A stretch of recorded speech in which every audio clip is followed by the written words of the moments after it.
ওর হাতে বিপদের সময় এমনি করে ছেড়ে দিও না, ওরও অসহায় হয়ে যাবে। বনলতা আর ওর ব্ল্যাক মিরর দুজনেরই ধরা পড়া দরকার। কিন্তু কেউ এটা জানতে পারলে বনলতা দিদির জীবনটাও তো শেষ হয়ে যাবে গো। বনলতা দিদি আর ওই লোকটার একই পরিণতি হওয়া কি ঠিক হবে? বনলতা দিদি তো এখন তোমাকে ভালোবাসে, তোমার বউ, সে তোমার সঙ্গে সংসার করতে চায়। তাহলে তুমি সব ব্যাপারে কথা বলতে পারো না। আমার আর বনলতার ব্যাপারে কিন্তু তোমার কথা বলার কোনো অধিকার নেই। হ্যাঁ, আমি সেটা মানছি, তোমাদের ব্যাপারে আমার কথা বলার কোনো অধিকার নেই, কিন্তু আমি শুধু দু একটা কথা বলছি গো, কোনো অধিকার খোলাচ্ছি না। যেদিন বনলতা দিদি তোমাকে আমার বাড়িতে দেখেছিল, একবারে দেখেই তোমাকে ভালোবেসে ফেলেছিল, আর সেই ভালোবাসাটা যে কতটা সত্যি সে আমি জানি। সে প্রতিদিন শুধু তোমার কাছে ভালো হয়ে উঠতে চেয়েছে, আমাকে শুনিয়েছে। রাজু, আমি কি অনুভবের কাছে কোনোদিন বনলতা থেকে বন্ধু হতে পারবো না? ও কি কখনো আমাকে নিজের করে নেবে না? তুমি জানো না গো, তুমি কখনো বুঝতে পারবে। বনলতা দিদি তোমাকে নিজের অতীত পেরিয়ে এসে ভালোবেসেছেন। তুমি তো সবসময় তাকে সন্দেহ দিয়ে দেখেছো, যে থেকে দূর করে রেখেছো। তুমি কখনো খোলা মনে তাকে দেখোনি, কিন্তু সে সবসময় তোমার মন পাওয়ার চেষ্টা করেছে। রাজু, আমার আর তোমার এই কথাগুলো শুনতে ভালো লাগছে না। আমার মনে হচ্ছে তুমি জোর করে বেশি ভালো হওয়ার চেষ্টা করছো। আমি কিচ্ছু হতে চাই না গো, তুমি শুধু আমার এই কথাটা শোনো। এই যে লোকটা তোমাকে ওই ছবিগুলো পাঠিয়েছে, এর জন্য যে বনলতা দিদির জীবনে কতটা বিপদ ঘটছে সে তুমি বুঝতে পারছো না? বুঝতেই তো পারছো। আর বনলতা দিদি এখন বিপদে আছে, সেটা তুমি জানো। তুমি তাকে সাহায্য করবে না, তুমি এমন একটা কাজ করবে যেই সত্যিটা মানতে তোমার এত কষ্ট হচ্ছে, সেই সত্যিটা যদি বাড়ির লোক জানতে পারে, তুমি বুঝতে পারছো কত অপমান হবে বনলতা দিদির? জেনে আমি কি করবো?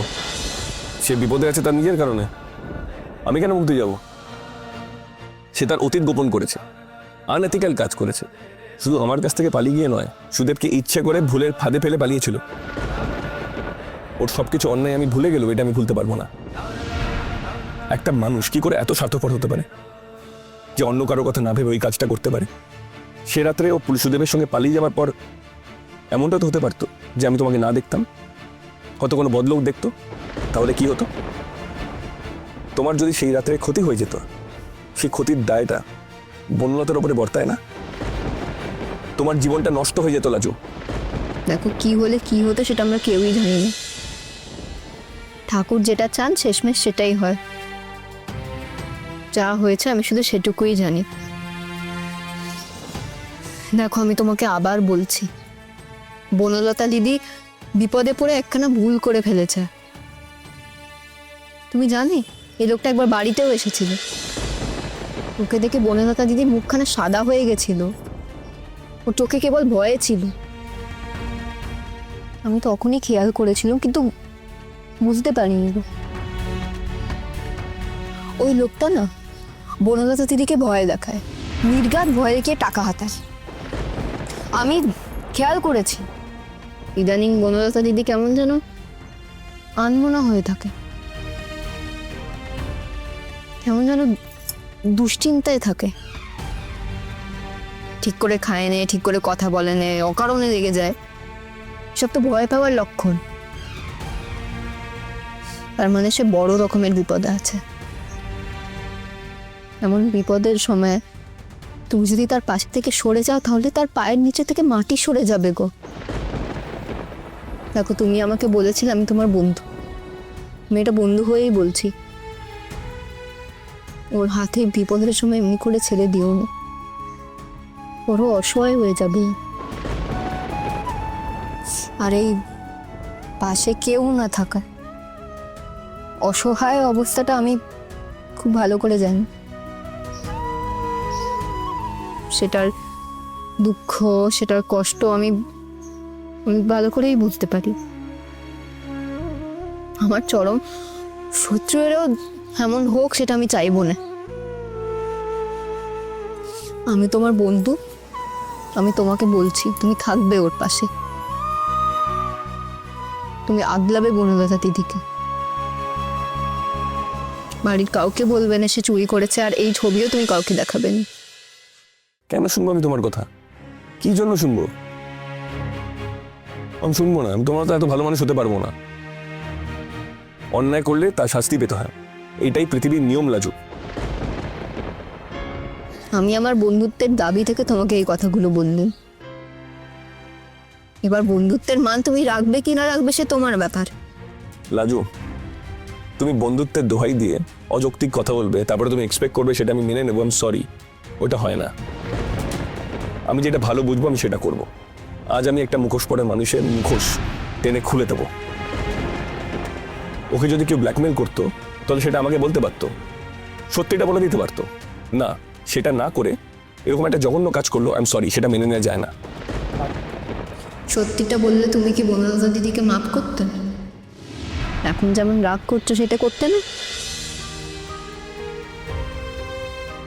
মুখোশের কথা বলছো? মুখোশ তো সবাই পরে থাকে। কে মুখোশ পরে নেই বলো তো এই সংসারে? কার হিম্মত আছে সব সত্যি স্বীকার করা? আমরা নিজের কাছে সত্যিটা স্বীকার করতে ডরাই, আর বনলতা দিদি যা করেছে সেটা তো নিজের সংসার বাঁচাতে করেছে। শোনো,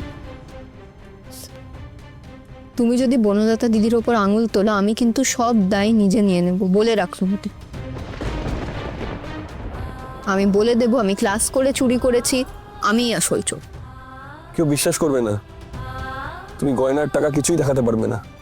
আমাকে জানো না তুমি, আমি নিজের কথা সত্যি করার জন্য কি কি করতে পারি সে তুমি জানো না। করতে পারো অনেক কিছুই, কিন্তু কিছু লাভ নেই। কিছুর কিচ্ছু হবে না হয়তো, কিন্তু আমার আর তোমার বন্ধুত্ব সেদিনই শেষ হয়ে যাবে।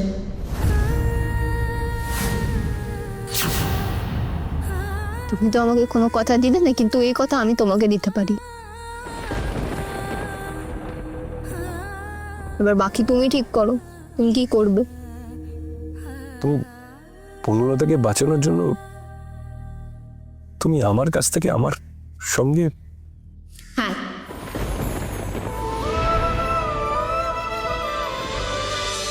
তাহলে তোমার কাছে আমার থেকে বনলতা অনেক বেশি।